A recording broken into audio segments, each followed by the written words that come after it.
All right, welcome everyone. Thank you so much for coming. We really appreciate you taking time out of your busy schedule to meet with us this evening and learn more about parenting with trust and connection. And I'm Mary May, and this is Holly Storm. And today we're offering a preview session for our upcoming 4-month Parenting with Trust and Connection Foundations course for spring of 2025. And so to create a sense of community, we invite you to put in the chat where you're calling in from, the ages of your children, or perhaps the children you work with, if you work with students or in childcare. Hello, welcome, Heather. Hi.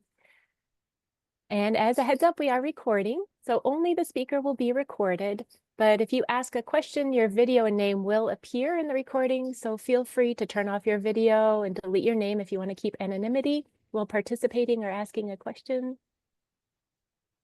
And see if we have anybody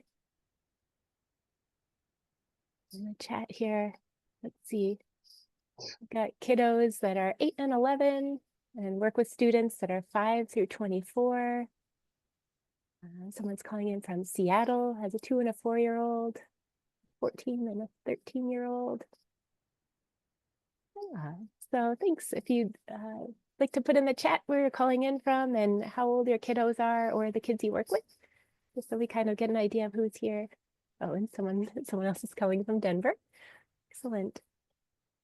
So I'm guessing you're here because you really care about having a nurturing and long-term relationship with your children or the children in your life that you work with, and peace and connection in your life and in your family. And you may also be kind of exhausted and really longing for some ease in your life. If you want to like thumbs up or nod, yeah, I know I could definitely use some ease in my life. And I see someone else mentioned they have kiddos, 2 kids, 10 and 12. So a nice variety of ages here. All right, I'm going to turn it over to Holly next. Helps if I turn on my mic. Just to get to know you all a little better, we'd love to know what your motivation is for being here. So I'll go through kind of a list, but I also welcome you to just post whatever is in your heart in the comments, whatever is alive for you, driving you to be here today. I'd love for you to share with us in the chat. So here are some options that might be alive for you. Perhaps you're really looking to understand your own feelings and connect with your nervous system as an internal compass. B, perhaps you really want to work on your communication habits and build habits that align with your values. For example, so we're not like yelling at our kids to stop yelling. Maybe you're looking to build some lasting skills to build relationships, really looking for that skill building aspect. Or D, are you looking to learn more about repair so that your kids can learn what healthy relationship looks like, to learn that it's okay to make mistakes and that you can safely come back into relationship? So go ahead and type one of those options in the chat or whatever's alive for you. To learn more about NVC skills and repair skills. Awesome. Thanks for sharing that. So if any of these ideas speak to you, and I'll read them off as they pop into the chat, I want you to know that you're in the right place. As you'll hear when we tell our stories, these values of leadership, joy, repair, and lifelong connection are dreams that we really hold close to. Hi, Val. Good to see you. And Victoria, thanks for joining us.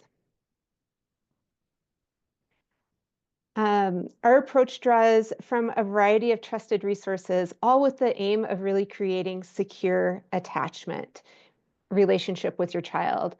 We draw from child development, from nervous system and brain science, and from compassionate communication, often called nonviolent communication, which everybody is mentioning in the chat. I love that, to learn about NVC, also interested in learning about NVC. So it sounds like that's really what everybody wants to learn, and that's our focus for today, so that's perfect. So today, again, we're going to focus on NVC piece of our work, even though we do again cover more in our longer program goes into more of the child development, the nervous system, brain science, and all of that. But today we're focusing on NVC and how to bridge conflict into connection. So NVC is both a way of communicating. It's also a way of being in relationship with another person, like through our nervous system, really, really allowing us to come into this place that feels grounded and connected so that when we are in conflict or even in joy, in times of enjoyment, that we can be in this deep connection together and in this shared experience. So we're going to share our stories today, sharing a little bit about our journeys so you can learn a little bit more about us. And then we're going to walk you through a guided exercise that will give you a chance to shift a real life conflict into connection for your family. And then lastly, we're going to share about our program that we have coming up starting next week that will allow you to practice and dig deeper.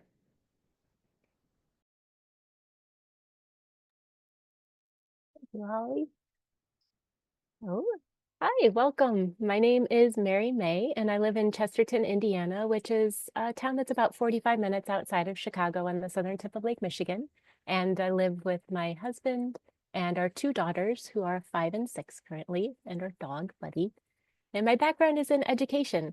I have a degree in secondary social studies, a minor in gender studies. I also have a Montessori certificate for lower elementary, and I taught in a variety of teaching settings for 15 years before having children.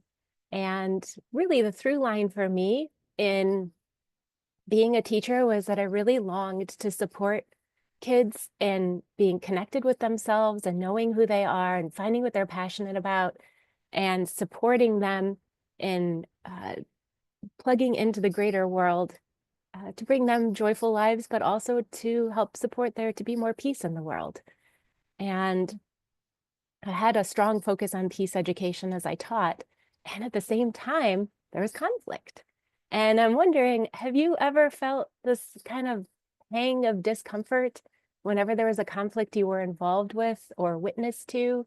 Not even about the content of the conflict, but also just something about the way we do conflict, that there's a right and a wrong, that someone is to blame, that a lot of times it ends up where there's just a compromise and no one's needs are fully met.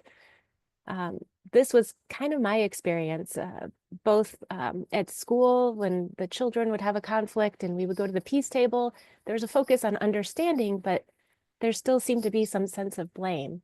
And when I talked with the parents of my students, so there was some disconnect between how deeply I cared about their students and how much I wanted to collaborate with the parents and what the parents understood I was wanting to do. And on a personal level, my partner and I just kept cycling through the same conflicts and the same disagreements over and over and over again, never making any meaningful progress in our challenges. So I knew I wanted to get away from blame and that I wanted peace, but I didn't know how to do that or where to learn. So I'd love to just check in a little bit. Do these types of conflict resonate with you? Have you come across things like this before and you're not quite sure what to do or how to handle it? Maybe. Yeah. So um, I didn't realize it then, but what was missing was shifting my focus from problem solving and trying to just resolve the conflict to instead bridging that conflict into connection and opening up a world of possibilities. So when I first read Marshall Rosenberg's book, Nonviolent Communication, A Language of Life, I felt as though I had found this key to so many challenges in my life. It helped me to articulate and live out my long-held values of compassion, empathy, and peace by naming and honoring what's important to each of us. And this quality of connection transforms the conflict into an authentic peace that supports myself and others. It was the missing key in navigating conflicts between children. When I started sharing NVC with my students, I saw them be able to resolve their conflict in a very meaningful way toward authentic peace without a sense of blame. And I learned how to communicate more effectively with the parents of the students I worked with and support them with empathy and understanding to build that quality of connection so that we could collaborate more strongly for their children. And my husband, who thankfully decided to go on this journey with me and also learn and integrate NVC, we transformed our marriage. I think NVC really saved our marriage. I don't say that lightly. We were really stuck in darkness before, and we navigated some really tremendous circumstances. And so this living in this consciousness really supported us to fully connect. And central to all of this was self-connection, was noticing that initial discomfort within me and that internal conflict. And in those moments, that's when I have learned to connect more deeply with myself so I can be more present to the life in me. So I've been sharing NVC for 8 years now. I'm a certified trainer through the Center for Nonviolent Communication, and living NVC has really helped me to foster the connection and trust with my children that I long for and to navigate challenges together. I feel really passionate about other people and children experiencing this, and really connecting with the peace and love and connection that living in this consciousness can have. So it's my honor to share this journey with you and to support others in cultivating peace in our world.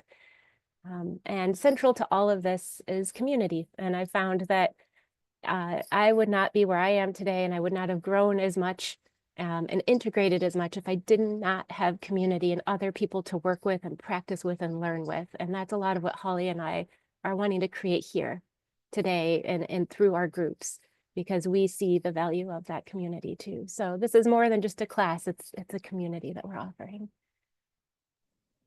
Thank you So so thank much, you. Mary. Yeah.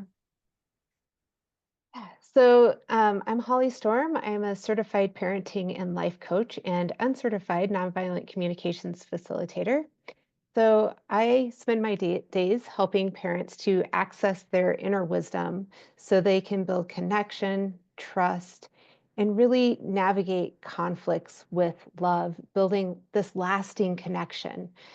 So I'm going to start out by bragging a little bit about my 13-year-old. Uh, my 13-year-old helps do chores with just voluntarily. He offers to make me breakfast. But what really spoke loudly to me was the other day when he came to me and hit and addressed me for being, in his words, terse with him. Because in that moment, he was modeling secure attachment. He was speaking up for his needs. He wasn't blaming himself or blaming me. And he held me with the utmost care and empathy. He came to me, and it wasn't about him. He was checking in with me. Hey, mom, are you okay? Seems like you've been a little short with me lately. And the conversation went from there with just this beautiful empathy. And that really, I felt, was a testament to the many, many, many years of work that we've done. Um, and it wasn't always like this, of course, and it wasn't always easy, and it's not. Like, not every day is filled with rainbows and sunshine. But when things are more difficult, we do have this secure base to go back to. And on a little bit different note, my 9-year-old is in this really beautiful growth space of obnoxious volatility. And he is my spiritual guide and my teacher, and I really, really get to grow and practice my skills every day, especially my skills of self-compassion and grounding and connecting and doing exactly what we're going to do here today with bridging conflict into connection. But again, because we have this underlying foundation, he was very young when I started this work. Um, we have this underlying foundation of trust, even though things are really explosive sometimes, we can repair and come back to this place. Every night before he goes to bed, we are reconnected. We don't go to bed angry because we have that. We can. We can come back to that place of connection. So, like I mentioned, things were not always easy. As a new parent, I knew that I wanted to parent differently from my parents because all of us kids wanted to be out of the house as soon as possible. And I knew that I wanted my kids to stick around. I wanted them as adults to want to be around me, like to enjoy my company, and I wanted to enjoy theirs. But despite all of my efforts, these old patterns, the patterns from my parents, kept intervening. Like I read all the books, all the blogs, everything about positive parenting. And despite that, I had this like anger and rage that would come out, which really surprised me because I had always been a peacemaker. It was an incident when my oldest was 2 years old that caused me to really double down on my efforts because I really exploded at him with rage. And I was not only ashamed, I was fearful, downright fearful of what might happen in our relationship. So, again, I read a whole bunch more, I did a bunch more work. And by the age of 7 for that kiddo, um, things were no better. He had debilitating anxiety. He could barely make it to school. And he had volatile emotions. It literally was not safe for us to leave our two kids in the same room alone together. I was terrified he would follow in family patterns of addiction, depression, and suicide. And I kept focusing on what was wrong with him. What's wrong with my kid? What kind of therapy is actually going to click for him? Like I went through the gamut of different types of therapy and acupressure, and we even got these like electrodes attached to his head. And it wasn't until I got a fortuitous email that brought me into the coaching world that I realized that what really needed to change was not him, that it was me. He needed me. He needed me to show up fully in emotional connection in a way that had never, ever been safe for me in my entire life. And it's that journey that really brought me to nonviolent communication. And in the beginning, NVC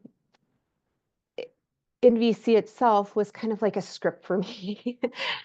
But I had done like a lot of other childhood work and whatever that had brought me into a little bit more connection. But it was when I started really using NVC to break down these layers of the onion and get to what was happening in my nervous system. What were the underlying needs? Learning to really tune into those deep emotions and nervous system and be able to express those in a way that could be heard by another person. That's when things truly began to shift in our relationship because I was no longer showing up in this performative, peaceful parenting. I was showing up in true, vulnerable authenticity as a human being with another human being. NVC is an ongoing journey too, right? It's not that every day is easy. It's I'm growing and learning every day. And that's the beautiful thing about community. Our communities often have people that are more practiced and people that are newer. And we are all growing and learning and changing together. I mentioned secure attachment, and before we get our hands dirty with the real exercise, I just wanted to touch on that real quick because that is really our intention of where we want to bring this group a place of secure attachment in community, a place of secure attachment in yourself, and a place of secure attachment with the kids that you work with. And so, what does that mean? Well, like I mentioned with my son, it means an individual who's aware of their own needs, who is empowered to communicate their needs. So they know what they are, they feel safe to communicate them. And while they're communicating, they're also holding whoever they're communicating with care for that person's nervous systems and needs. Some of the benefits of secure attachment are that it enables children to fly independently. Everybody worries about, okay, will my kid become 18 and actually fly and leave the nest? Well, secure attachment really gives them the safety to do that. It encourages kids' curiosity about the world. It really tunes their internal compass so they look for safe and secure relationship. That feels like home to them.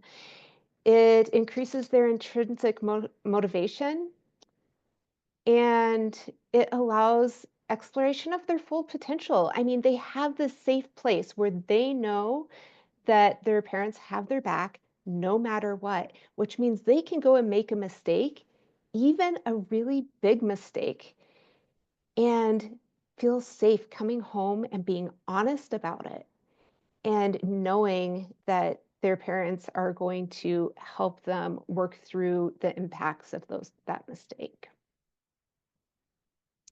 All right, ready to get busy? Thank you so much, Holly. So now what we would like to do is share a taste of what we'll explore in our foundational program, which begins next week. So we invite you to reflect in a guided journal to raise our awareness about our habitual responses and some possibilities for communicating with connection and trust. So the purpose of this exercise is to demonstrate how we can connect through conflict. And I believe the worksheet was sent out in the email, or it wasn't sent out. Okay, so we're just going to do it on the screen. Thank you, Holly. That's perfect anyway. So um, we invite you then to think of a conflict with your child that didn't go the way you would have liked it to. Something that happened pretty recently in the last week or two, and on a scale of 1 to 10, maybe more like a 3 or a 4, something that would be meaningful to work with that still has some charge, but not necessarily like the biggest conflict you've ever had with your child. And write down in a sentence or two what happened. So what was the situation? Specifically, what did someone say or do? And we'll give you about a minute to write that down. And this is the beginning. This first step here is the observation. And in nonviolent communication, that's what we start with. What specifically happened? What specifically did somebody say or do?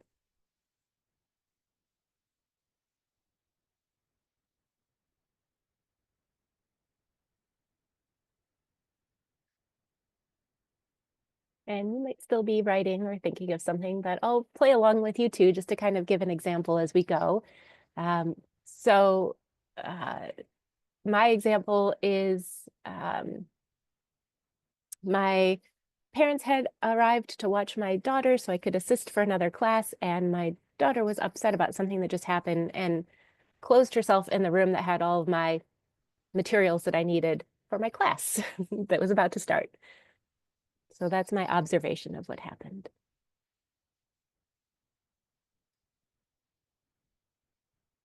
All right.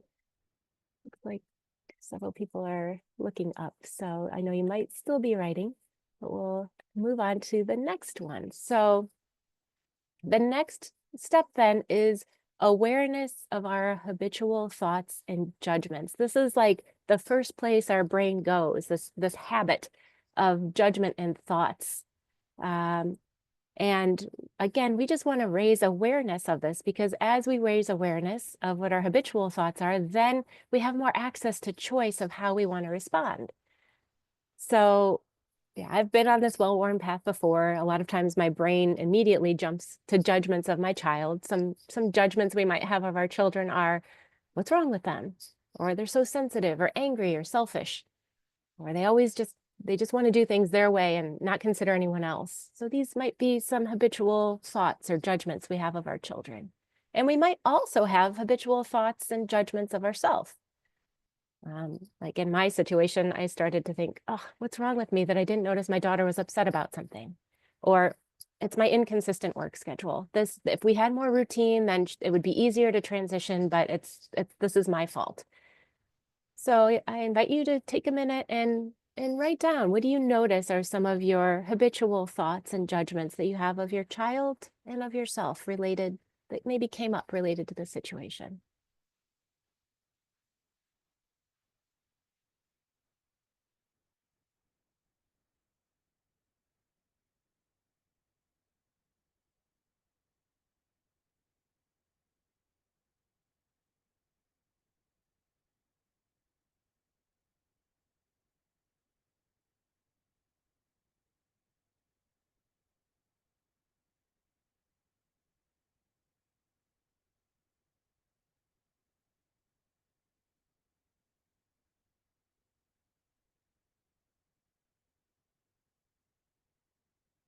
And if I'm taking this well-worn habitual path in my head, I will start to believe these judgments of my child and of me. And then I'm likely to react, to snap, to yell, to make demands. And then my child will make demands of me. So our kind of pattern is we start demanding things and don't both dig our heels in until someone just says, okay, fine, and gives in. And this is our habitual pattern of how conflict will end if I'm not really bringing my awareness to what's happening to bridge this conflict to connection. So what happened for you? This is the next step, step 3. What happened for you in your situation, in your conflict? How did it end? Or how does conflict typically end for you and your child?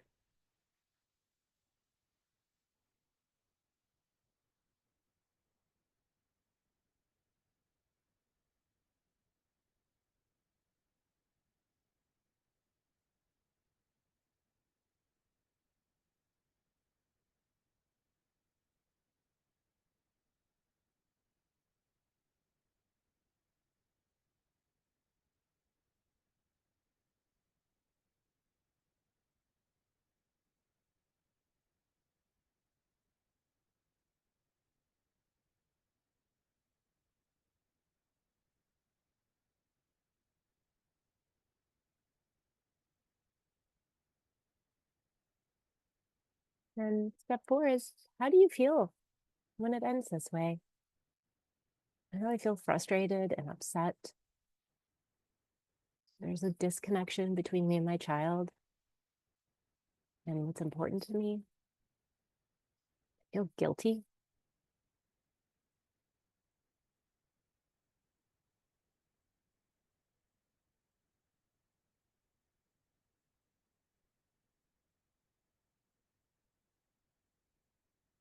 So before we go on to this next part around now how we're going to bridge this conflict into connection, I would really love to hear from one or two people what your conflict is, just in a couple of sentences, and how it typically ends for you.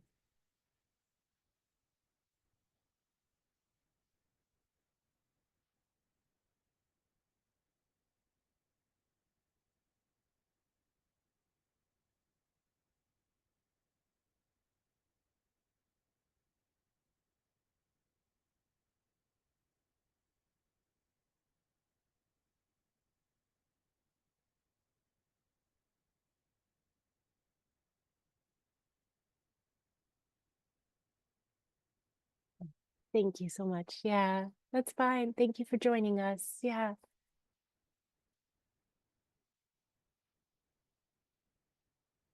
Mm. Hello. Hi there. Hi, I'm Eric. Hi, So it's so nice to meet you. you as well. Hold on real quick. It's a little Yeah. dark. I'm in the bathroom or in the bathroom bedroom. Mhm. Um, so I gotta close the door. My daughter's right outside. Yeah. um, yeah, so it's like my daughter, she kind of has this lately, it's been this history of just she used to be such a good eater, and now she's just and like in just in the past like kind of 6 months, just picky about everything that she eats. So whenever we put something down, even if it's something she's, always liked, all of a sudden it's just like, I don't want that. That's gross. And we're like, okay, well, figure something out. Like we need to figure out something to eat, but there's just never really any resolution around it. So just feel like every time we put something down in front of her for her to eat, it's just like, this is gross. I don't like this. And then I get um, frustrated because, well, actually, I kind of say, like, I'll basically say what I just said is, you used to be such a good eater. Now you're not a good eater. What's wrong? Don't follow your friends that aren't good eaters. So it kind of becomes this little struggle back and forth with her and I. But, we actually never solved the problem of what she wants to eat. What would taste good for her besides, chicken nuggets and pizza. Um, and yeah, so it's just it usually ends up in a fight. We're both frustrated. We go our separate ways. Like lots of times, she'll leave for school or whatever. So she goes to school frustrated. I'm left with just kind of an icky feeling throughout the day. And then, yeah, just feeling guilty, but, trying to figure out how to fix the situation. So, Yeah. Thank you so much for sharing yeah. there. Yeah. Yeah. And so, yeah, just hearing, yeah, there's this kind of ongoing conflict that hasn't even really been resolved, but you both are feeling frustrated at the way that it is right now, and you're not sure what to do. Exactly. Yeah. Yeah. So, Oh, thank you for sharing. Yeah, I really appreciate it. Yeah. So, yeah, and conflict playing out this way can erode trust. And then the next time conflict occurs, then it will likely repeat, like you just shared. Um, and further digging into these like ruts on this well-worn path of disconnection. And I imagine this path of disconnection as like this dark path through the woods, and I can't really see very far in front of me, and there's all these obstacles in the way, and it doesn't even seem like there's light anywhere to reach towards. I feel really hopeless if I'll ever make it there. So instead of taking this path of disconnection, I can make a different choice when there's conflict, and I can choose a path of connection.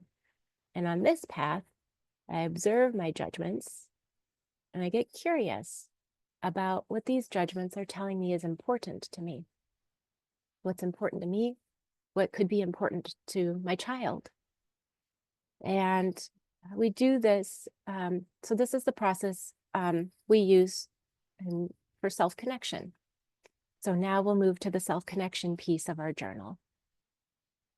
And the first part of self-connection then is identifying my feelings.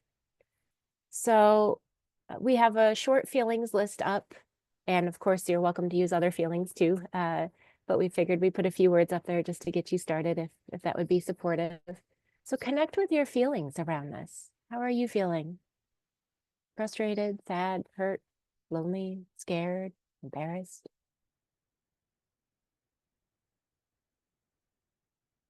It might also sometimes help to connect with a body sensation as well. Like I know when this example happened with my daughter, I felt real constricted in my body and just real frustrated and discouraged.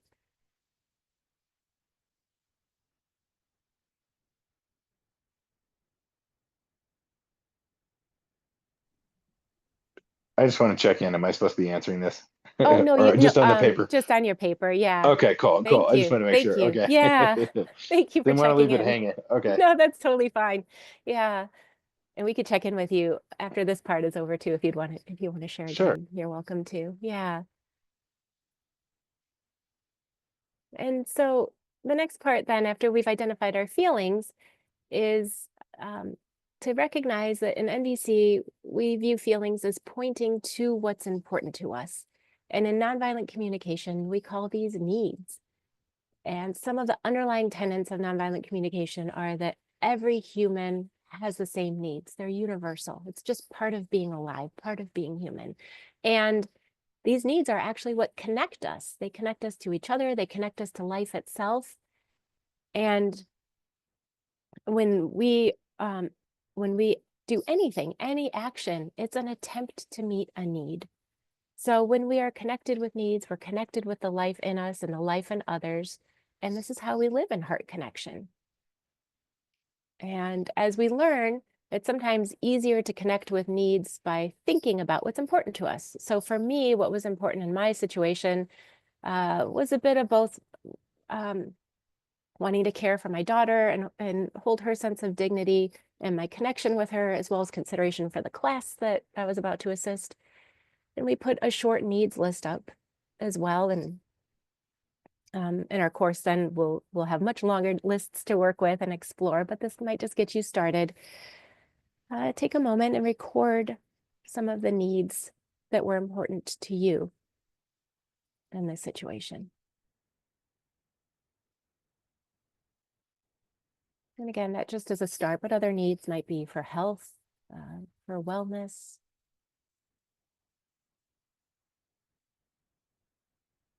maybe simplicity or ease.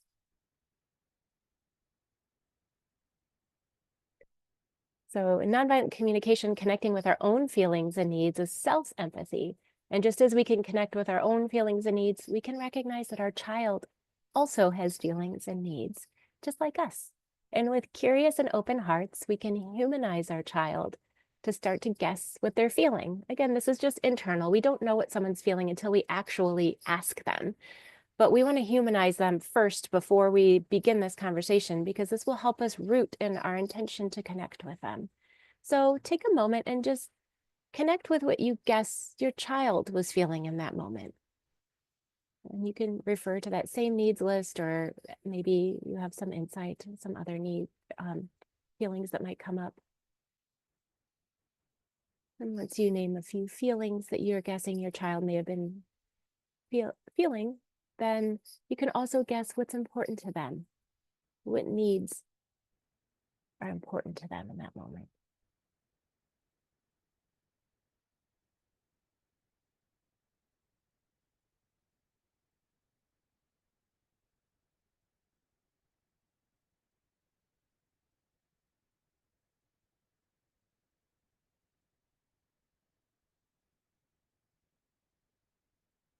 And now that I've done this inside work of self-empathy and humanizing my child, I'm now connected with a more curious and open heart than I was previously, as opposed to believing my judgments of my child or myself. And from this place, then I can start talking with them. I can ask them and make a guess around their feelings and needs. Are you feeling upset because you're really wanting connection time with me? No, I can share what's important to me without demanding anything. I'm feeling concerned for what you're experiencing, and I'm wondering if you'd like to share and we could talk. So I can communicate my feelings and my needs, and I can also ask them. So then once we ask, that begins this conversation based on connection of what's truly alive for us. And you don't have to worry about if your feelings and needs guess is correct or not, because the point is that you're approaching your child with an open heart, and they will see that. And if you make a guess that isn't accurate for them, they'll let you know. And that helps them to more further articulate what's important to them. And this is through this conversation, then this back and forth about discussing how we're feeling and what needs are, and you're continually inviting your child to share what's important to them. This creates a quality of connection with your child.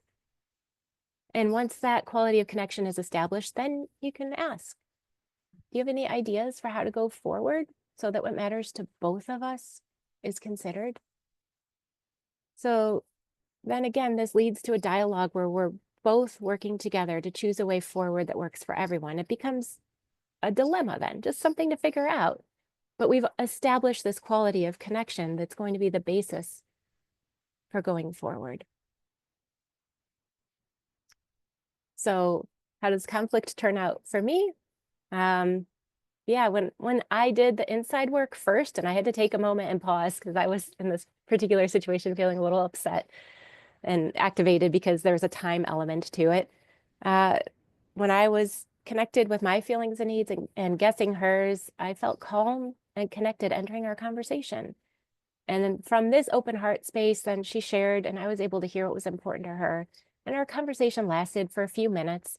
And in the end, we were connected. I heard what she was wanting, and we were able to make some arrangements for after my class, and she bounded away happily. And I was able to continue on to my meeting. And once we come to an agreement, then I feel this sense of relief and love, and my needs for care and mattering and integrity and peace are met. And this is the foundation for trust and connection. And Holly put some things up on there too, some connection requests. These are examples of requests that can support connection. So as you're having these conversations about feelings and needs and what's important to each other, if there's a lot of energy there, you can ask your child, is there more you'd like to be heard for around this? If you're in this open-hearted space, you can hear them. You can hear them with your heart, and they'll know that that's how you're hearing them. Can I share what comes up for me as I hear you share? You're asking consent for you to share what's important to you, and to give your child a chance to engage in this connection too, to contribute. And that's one of the things that Marshall talked about. He thought, Marshall, who created nonviolent communication, that was one of our greatest human needs. That was a need to contribute. What comes up for you when you hear me share what's important to me? Can we work together to find a way forward, like we mentioned? So knowing what you do now, kind of going through this exercise, I'm wondering, just give a thumbs up or a nod if you can imagine approaching your child in a different way the next time conflict occurs. Yeah, thank you. Yeah, and I would love for at least one person, and Eric, if you wanted to continue, the invitation is there. Since we heard the beginning of your story, if that's supportive for you, or if someone else wants to share too, we could hear from one or two people, just in about a minute, what your takeaway is from doing this journal exercise. Yes, Emily. I think something that I realize is I think what I do is I make assumptions that my thoughts and my judgments of the situation are correct. When in fact I don't know for sure the feeling that in this particular instance that my son was having. I don't know that was actually the feeling he was having. I was very empathic, but I didn't actually ask him that. And so I think just stopping and saying, I'm noticing this. And I forget to do that because I'm just like in the midst of it, especially if it's a big response, I'm just trying to keep things calm. But instead of just actually asking him like, hey, I'm noticing this. Is there something that you need, or is this how you're feeling? And so that was just a really good reminder. I can actually stop and ask a question. So thank you. Oh, you're so welcome. Thank you for sharing that piece. And I'm really hearing how it's just realizing the potential for just the ask, for how that can start to build some connection. Yeah, thank you. Is there anyone else who would like to share? Go ahead. So if there are two adults in our family of four, and we have very different parenting styles, one gets triggered by my son's fight or flight, and the other one feels like they need to swoop in to lead by example and by calm energy. And it's kind of viewing it from the outside, noticing my son's fight or flight, noticing the other person's immediate reaction. And I'm wondering if you have any thoughts on that. Yeah, thank you. So what I'm hearing is kind of is part of your question wanting to know what happens when your partner parents in a different way, and how can we kind of support the child then? Yeah, yes, that would be great. Yeah. So I can speak from my experience, and Holly, I'd love for you to chime in too if you have more to share. But I have found that when I do this inside work, and I'm committed to this, and I am grounded in what's important to me and my intentions, that changes the room in a way that really supports everyone else also regulating. Even, you know, of course, in the moment there's high energy and it takes a second. But what I have found is the more internal work I do, the more community support I get, the more I practice on my own, the more that shifts the dynamic in the whole family so that everyone else can regulate. And it's not going to happen overnight. It takes, you know, I mean, my husband practices NVC and we still have these moments, right? So it's just part of being human.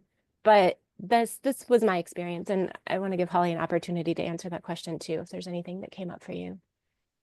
Yeah, I think it's really common. First, I want to really normalize that experience because um, the way humans kind of are, we tend to attract someone who's different from us in ways that we kind of balance each other, and it's not necessarily always healthy. A lot of times when we're in that dating process, we don't realize we're doing that.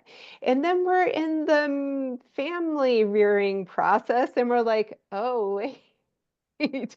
We really have different approaches and we're really compensating for each other in ways that aren't necessarily healthy. And so, like Mary said, my experience is that, yeah, myself doing the work myself does change the room. It also changes how I feel moved to show up in those moments. So while the basis of the energy of the room is shifted, um, I'm holding myself differently and holding a little bit different perspective of the entire situation, which will change how I choose to show up. And there can still be some challenging places with that, certainly, right? But there can also be really productive movement for the family, like growth as a family. One thing I really love to highlight is that it's not getting through the conflict that's the goal. The conflict itself is an ingredient for creating stronger, deeper, lasting relationships.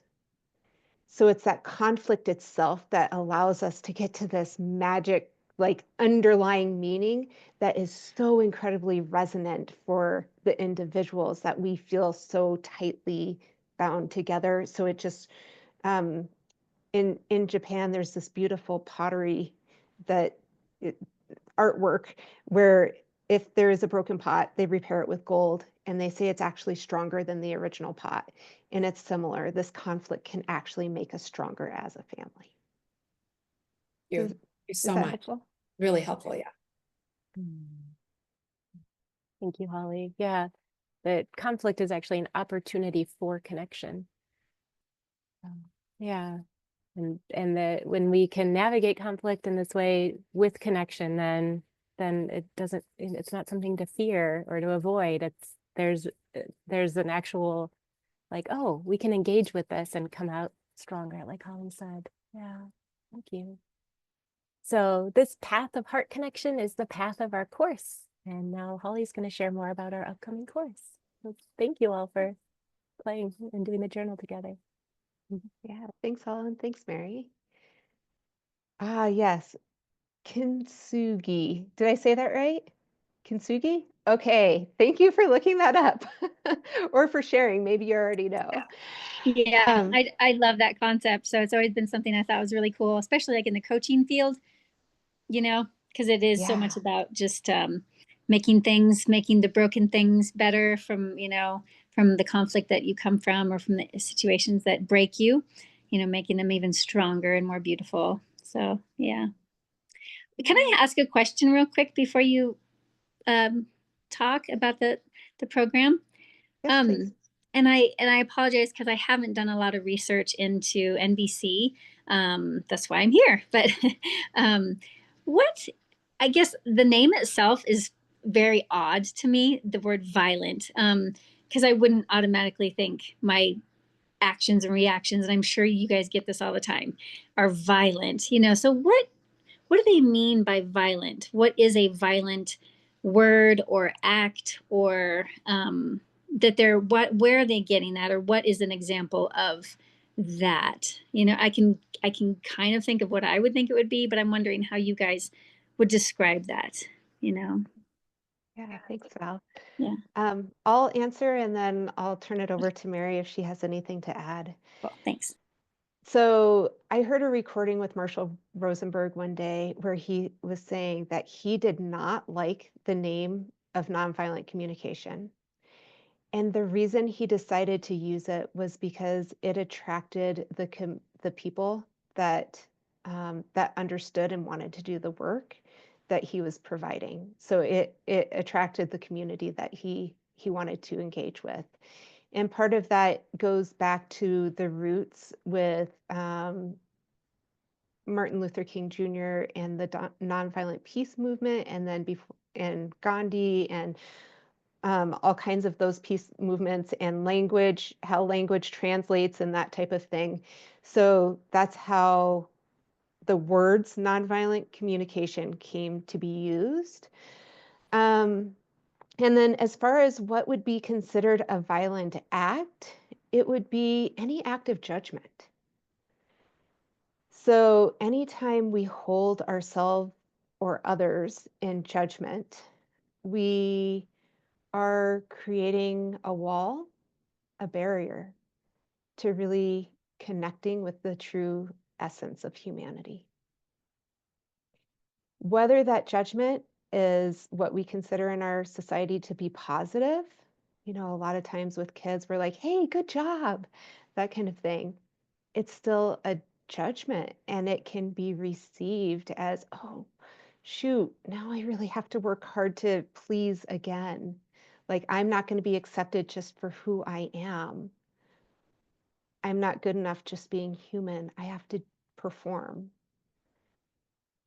So it can be a positive, what we would call a positive or a negative judgment, but any aspect of judgment. So I think, Mary, do you have something you'd like to add to that? Thank you, Holly. Yeah, I'm noting time, so I'll just add two brief things. That the word nonviolence is the translation from the Sanskrit word ahimsa, which there's, again, different translations for that, but one of them that I've heard before is like a heart where there is no room for enemies. There's other different translations too, but this idea that there's not even space for violence or enemies. And yeah, that other piece around really the heart of it really being compassion and connection. So something, to take the opposite then would be something that would be disconnecting and separating, like Holly said. Thank you. Does that help answer your question? Yes, thank you. I guess I'm just thinking of, in my day-to-day life, what is that considered, and how would I know if that was happening? Yeah. So, obviously things like probably like yelling, but yeah, just even the simple act of just judgment. Yeah, that makes sense, because I've always heard that, can't remember exactly where I heard it. It was, judgment is the glue that holds reality in place, which is kind of wild, when you think about it, because every time you judge something, you create it to be that. And especially if you do it over and over and over again, but so yeah, thank you. Yeah, absolutely.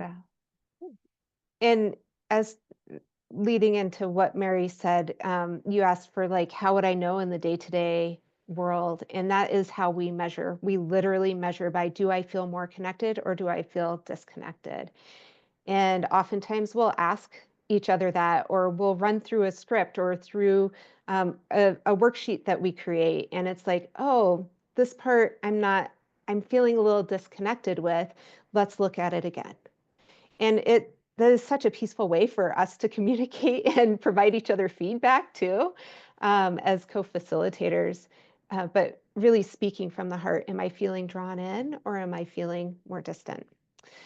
Like Mary said, we really want to honor your time. So we're going to kind of, I'm going to kind of skip down here and grab the link if I can find it and put that in the chat.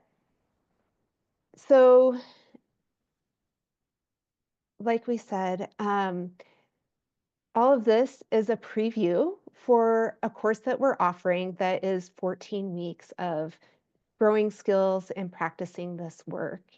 We know parents come in with wanting, like, none of us had kids to not spend time with our kids. We all had kids because we want lasting relationships with them. And we love them so incredibly much. And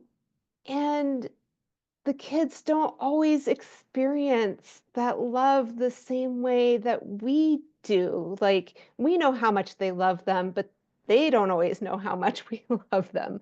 And that's really what this program is here to support. And the reason we do it in community is because, one, this growth happens. First of all, it brings the humanity in. Like, we're all in it together, right? But then, two, it gives us an opportunity to support each other because it is literally, we are interdependent as humans.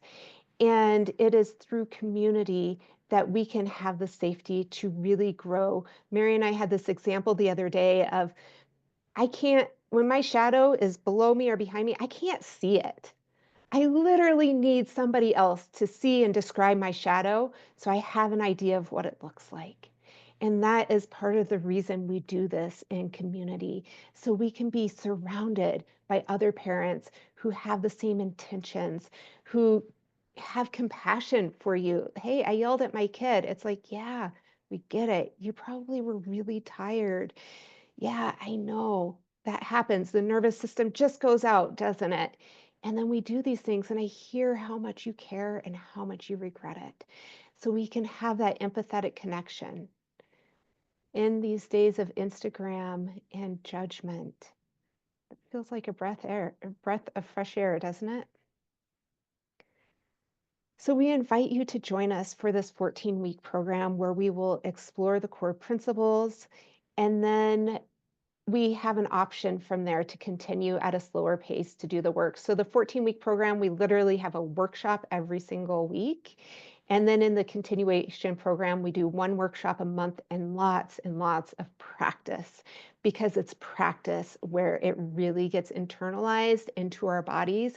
Because just like we mentioned, we were building awareness today around habitual patterns of how we show up.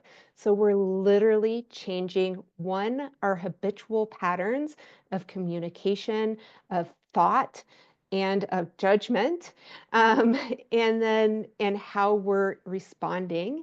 But then two, we're changing the culture of our families. And that work just takes time. So, does anybody need to go right away, or do we have 5 more minutes? Raise your hand if you have to go. Okay, great.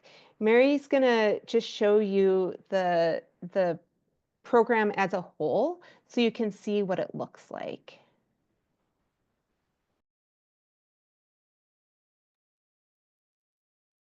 All right. So what we have that's about to come up is our forest of trust and connection. So these are the concepts, skills, and tools that have been key to living in the heart space of love and connection for us and for many other families. They help to transform our everyday challenges into opportunities for deeper trust.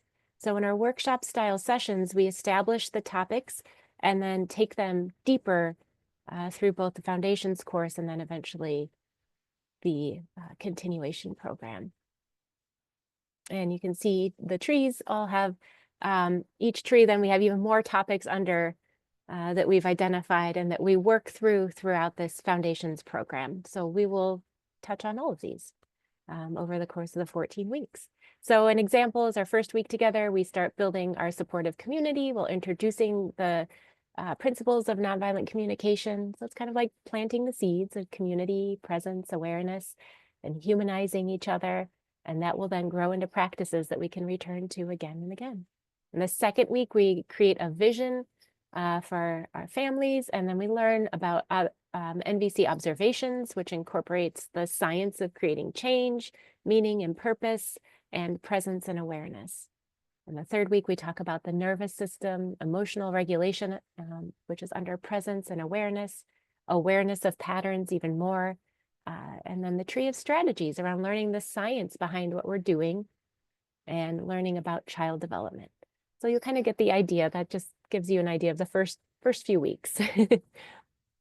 Thank you, Holly. Yeah, thanks, Mary. So I wanted to share. Let me try that again. Sometimes screen sharing. So when you click on the link to sign up, I wanted to show you that you can just choose which membership level is right for you. Our goal is to really make this work accessible to everyone. We never want finances to be a barrier. So if none of these work for you, please reach out and let us know. And we will work something out. And we also have a couple of bonuses happening. One is it's a bonus to have 2 facilitators. Like that is one incredible part of this work. But 2, we also have a bonus that for people who sign up at the sustaining membership level or supporting membership level by Thursday can invite a friend for free. Because like we said, this work is best done in community. We had a friendship pair that joined this last fall, and we were just closing out last week, and it was so incredibly beautiful how they described this deepening their friendship because they could really communicate with each other about their family's needs on a different level and support each other from a different level, in addition to the work that they were doing in class. But that being said, I just want everybody to know, if you're trying to figure out which level to sign up, go with what's in your heart. Again, we want this to feel like an easy yes and something that you can really invest in your family, because anytime you invest in yourself, in your family, it's an investment in your child and your lifelong relationship.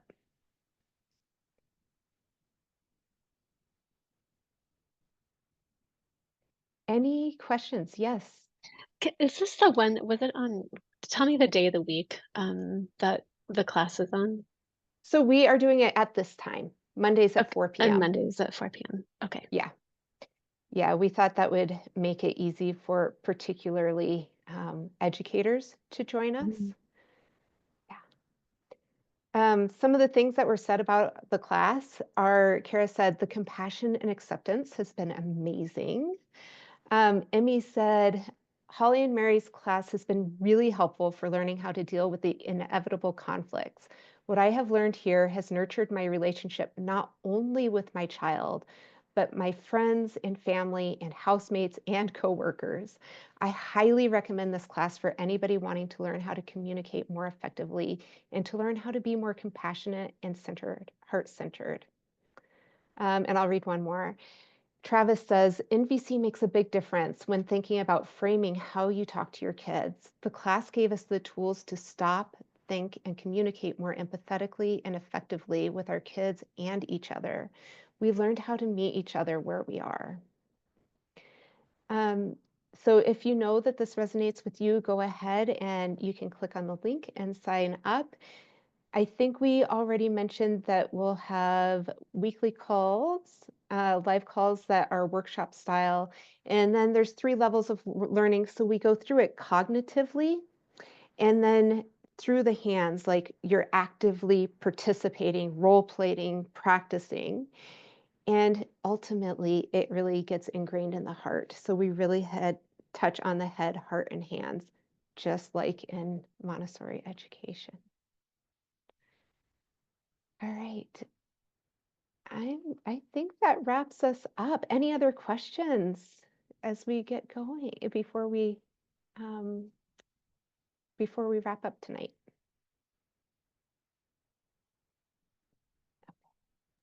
I don't think so. Thank Thank you, though. Thank you both for sharing. Yeah, thank you so much for being here. We are truly honored to walk alongside you in this path.